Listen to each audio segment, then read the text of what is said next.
One of the first main laws that came into play to help protect the public, especially when it comes down to pretty much everyone in the United States, and then we fall underneath that within the education field, would be Title 42, also known as Public Health Service Administration, PHSA.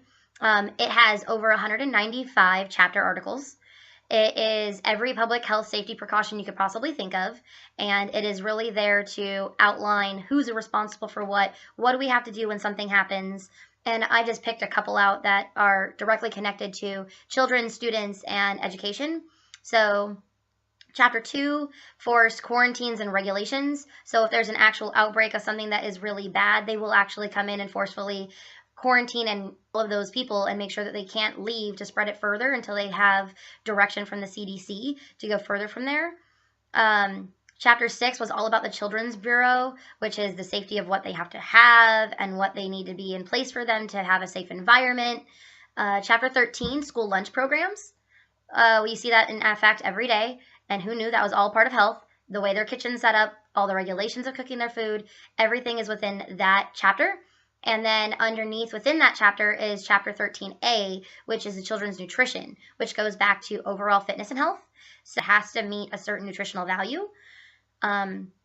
Chapter 67 is about child abuse prevention and treatment. So if a child endures any kind of abuse, this is the precautions of what we need to do. This is a step-by-step guide that they need to go through this prevention process for the future happenings. And then if they haven't been exposed, the treatments that we have to give them by law. And Chapter 126 is the equal opportunity for individuals with disabilities. And we see this as what we have for our classrooms. No matter what your disability, we have to be able to accommodate. Have it be a wheelchair access, have it be anything that we can think of that we possibly might need for that disability to have the most equal opportunity for these students to thrive and actually, be exposed to more and learn at their ability and equal to that of their peers in the mainstream area. Chapter 115, Child Development Association Scholarship and Assistance Program. This one is the authority to make grants, which actually goes into the health of the student. So if the student knows that there's possible grants for them to get when they're going into college, that's going to make them mentally healthier to look forward to getting provided those grants to have a future. And then you have the Child Protective and Safety, so CPS, which would be Chapter 151.